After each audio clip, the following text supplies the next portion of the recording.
ಸಭಾಪತಿಗಳಾದಂಥ ಕಾಗೇರಿ ಸಾಹೇಬ್ ಭೇಟಿಯಾಗಿ ಬಂದಿದ್ದೀನಿ. ನಾನು ಶಾಸಕ ಸ್ಥಾನಕ್ಕೆ ರಾಜೀನಾಮೆ ಕೊಡೋಕ್ಕೆ ಬಂದಿದ್ದೀನಿ. ಅವ್ರು ಬರ್ತಾ ಇದ್ದಾರೆ, ಅವ್ರು ಕೊಡ್ತಾ ಇದ್ದೀನಿ. ಏನು ಸರ್ ಈ ರೀತಿ ದಿಢೀರ್ ನಿರ್ಧಾರ ಅಖಂಡ ಶ್ರೀನಿವಾಸಮೂರ್ತಿ ಅವ್ರದ್ದು? ನಾನು ಇಡೀ ರಾಜ್ಯದಲ್ಲೇ ಅತಿ ಹೆಚ್ಚು ಮತ ಪಡೆದಂಥನು. ತುಂಬ ನೋವು ತಿಂದಿದ್ದೀನಿ, ನೊಂದಿದ್ದೀನಿ. 3 ಲೀಸ್ಟ್ ಅನೌನ್ಸ್ ಮಾಡಿದೆ. 3 ಲೀಸ್ಟಲ್ಲೂ ನನಗೆ ಅನೌನ್ಸ್ ಆಗಿಲ್ಲ. ತುಂಬ ಬೇಸರಾಗಿ ನನ್ನ ಕ್ಷೇತ್ರದ ಜನತೆ ತುಂಬ ನೋವು ತಿಂತಾರೆ. ಅದರಿಂದ ಶಾಸಕ ಸ್ಥಾನಕ್ಕೆ ನಾನು ರಾಜೀನಾಮೆ ಕೊಡಬೇಕು. ಸರ್, ನೋವು ತಿಂತಿದ್ರೆ ಪಕ್ಷದಿಂದ ನೋವು ತಿಂದಿದ್ರು ಅಥವಾ ಏನು ವೈಯಕ್ತಿಕ ಬೇರೆ ಯಾರಿಂದಲೂ? ಪಕ್ಷದಿಂದ ಅಂದರೆ ಪಕ್ಷದಲ್ಲಿ ಅನೌನ್ಸ್ ಮಾಡಿಲ್ಲ ಅಂದರೆ ಇನ್ನು ಅರ್ಥ ಮಾಡ್ಕೊಬೇಕಲ್ವಾ. ಪಕ್ಷದಿಂದ ಅರ್ಥ ಮಾಡ್ಕೊಂಡು ನಾವು ನಮ್ಮ ಕ್ಷೇತ್ರದ ಜನತೆ ಅವ್ರು ದಿನನಿತ್ಯ ಆದ್ರೂ ಏನಾಯಿತು ಅಂತ ಕೇಳ್ತಾನೆ ಇದ್ದಾರೆ. ಅದರಲ್ಲಿ ನಮ್ಮಲ್ಲಿ ಹಿಂದೂ ಮುಸ್ಲಿಂ ಕ್ರಿಶ್ಚಿಯನ್ ನಾವೆಲ್ಲ ಒಗ್ಗಟ್ಟಾಗಿದ್ದೀರಿ. ನಾನು ಹುಟ್ಟಿ ಬೆಳೆದಂಥ ಸ್ಥಳ ನನ್ನ ಕ್ಷೇತ್ರ, ನಾವೆಲ್ಲ ಜೊತೆಗಿದ್ದೀರಿ. ಯಾರೋ ಮಾತುಗಳು ಕೇಳ್ಕೊಂಡು ನನಗೆ ಈ ಥರ ಅನ್ಯಾಯ ಮಾಡ್ತಾಯಿದ್ದಾರೆ. ಅದು ಅನ್ಯಾಯ ಮಾಡೋದು ಬೇಡ ಅಂತ ನಾನು ಮನವಿ ಮಾಡಿದ್ದೀನಿ. ಶಾಸಕ ಸ್ಥಾನಕ್ಕೆ ನಾನು ರಾಜೀನಾಮೆ ಕೊಡೋಕ್ಕೆ ಬಂದಿದ್ದೀನಿ. ಪಕ್ಷಕ್ಕೇನು ಇನ್ನೂ ರಾಜೀನಾಮೆ ಕೊಟ್ಟಿಲ್ಲ. ಅದರಿಂದ ದಯವಿಟ್ಟು ನಾನು ಮನವಿ ಮಾಡ್ತಾಯಿದ್ದೀನಿ ನಮ್ಮ ಸ್ಪೀಕರ್ ಅವರಿಗೆ, ಇವತ್ತು ಶಾಸಕ ಸ್ಥಾನಕ್ಕೆ ನಾನು ರಾಜೀನಾಮೆ ಕೊಡೋಕ್ಕೆ ಬಂದಿದ್ದೀನಿ. ಮುಂದಿನ ನಡೆ ಸರ್? ಮುಂದಿನ ನಡೆ ನಮ್ಮ ಕ್ಷೇತ್ರದ ಜನತೆ ನಾವೆಲ್ಲ ಕುತ್ಕೊಂಡು ನಮ್ಮ ಲೀಡರ್ಸ್ ನಮ್ಮ ಲೀಡರ್ಗಳನ್ನೆಲ್ಲ ಕರೆಸಿ ಮಾತಾಡಿ ಆಮೇಲೆ ತೀರ್ಮಾನ ಮಾಡ್ತೀವಿ.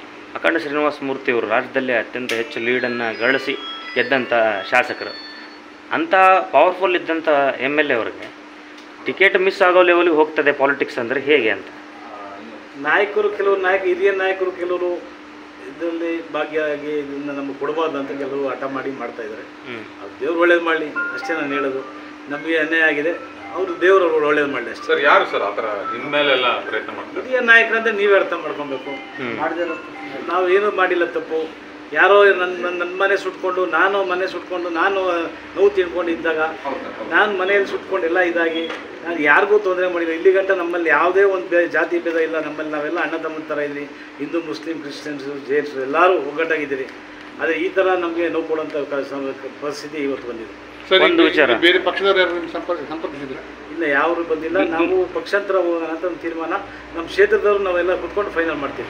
ಅಂದರೆ BJP ಹೋಗ್ತಾರೆ ಅಂತ ಒಂದಿಷ್ಟು? ಇಲ್ಲ, ಅದೆಲ್ಲ ಇನ್ನು ನಮ್ಮ ಕ್ಷೇತ್ರದ ಜನತೆ ಲೀಡರ್ ನಾಯಕರು ಏನೇನು ಡಿಸೈನ್ ಮಾಡ್ತಾರೆ ಅದ್ರ ಮೇಲೆ ಡಿಪೆಂಡ್ ಮಾಡ್ತೀವಿ ನಾವು. ಸರ್, ಒಂದು ಮುಸ್ಲಿಂ ಮೌಲ್ಯಗಳು ಅಖಂಡ ಅವ್ರಿಗೆ ಟಿಕೆಟ್ ಕೊಡಬಾರ್ದು ಅಂತೇಳಿ ನಾಯಕರ ಮೇಲೆ ಒತ್ತಡ ತಂದರು ಅನ್ನೋಂಥ ಒಂದು ಚರ್ಚೆ ಕ್ಷೇತ್ರದಲ್ಲಿ. ನಮ್ಮ ಕಾನ್ಸ್ಟಿಟ್ಯೂನ್ಸಿ ಅವ್ರು ಯಾರು ಇಲ್ಲ, ಅಕ್ಕಪಕ್ಕ ಕಾನ್ಸ್ಟಿಟ್ಯೂನ್ಸಿ ಮಾಡ್ತಾರೆ ಅಂದ್ಬಿಟ್ಟು ನಮ್ಮ ಕ್ಷೇತ್ರದಲ್ಲಿ ಪ್ರತಿಯೊಂದು ಮನೆಗೆ ಹೋಗಿ ವಿಚಾರಿಸ್ಕೊಂಡು ನನಗೆ ಕೊಡಲಿ. ಪ್ರತಿಯೊಂದು ಮನೆಯವರು, ಯಾಕಂದರೆ ನಾನು ಹುಟ್ಟಿ ಬೆಳೆದಂಥ ಕ್ಷೇತ್ರ, ನಾನು ಹುಟ್ಟಿ ಬೆಳೆದಂಥ ಏರಿಯಾಗಳು. ಯಾಕಂದರೆ ನನಗೆ 10 ವರ್ಷದಿಂದ ನಾನು ಶಾಸಕನಾಗಿದ್ದವನು. ಸರ್, ಒಂದೇ ನಿಮಿಷ ಸರ್, ಚೂರಿಂದ ನಿಮ್ದು ಕೈ ಬರ್ತದೆ.